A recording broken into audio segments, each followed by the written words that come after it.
Shame on you. A Los Angeles real estate agent is being charged for price gouging on victims of the Eaton fire down in LA.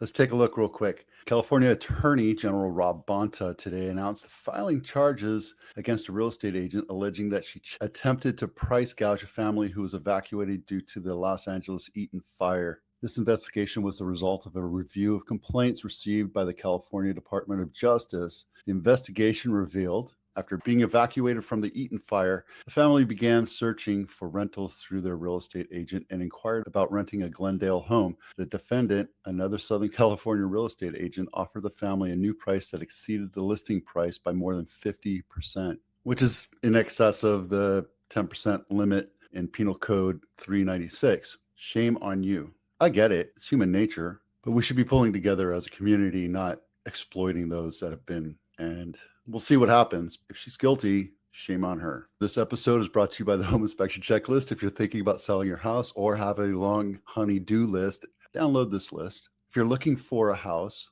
this allows you to go through step by step, room by room, and understand what inspectors will look for, what buyers look for when they're buying a house, and you can remedy those problems, those little tiny problems. Water heater, you need to do that every 6 months. I haven't done it since I got it 20 years ago. I need to do it. The anode, any kind of cracks, those types of things. It makes you look deeper into each nook and cranny of your house, and then you can create a list from it. Download it today. Bank-owned property of the week. It's been on market for 152 days, nearly 6 months, and they've dropped the price $116,000. I think this is a good buy. I think it's right for the taking. It looks like somebody bought this, flipped it, ran out of money, and the bank foreclosed on them. Their loss is your gain. I would say if you're in the market, this is a great opportunity for you. Wonder why it's still on market. Apple House of the Week, Katrine Court, not my listing, $2.6 million, 3-bedroom, 2-bath, 1,500 square feet, built in 1958. And yeah, it's walking distance to the Apple campus,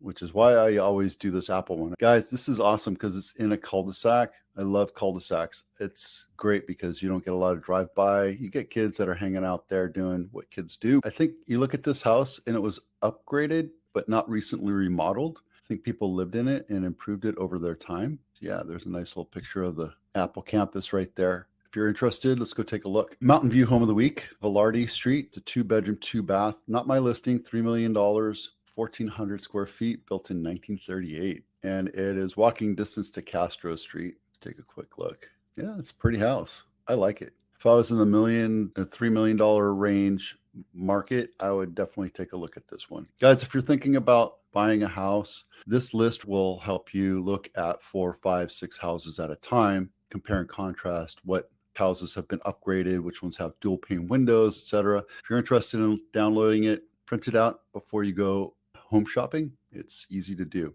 All right. And 40 days on market report. Nothing really is happening here. We're just looking at low inventory. People don't want to go out on a cold winter's day, but there are still houses being sold. We had 63 houses sold over the last week, 37 closes, not at the point where we need to be, but I think we're seeing a thawing out of the market. We're seeing a little upward trend, and that's good. We're seeing a little bit more inventory come into Santa Clara County, and people are actually pushing things out. All of my listings right now are being pushed out a week or two to get on market, just because the buyers that are out there right now, they're being persnickety and picky, and I think it's good for you to wait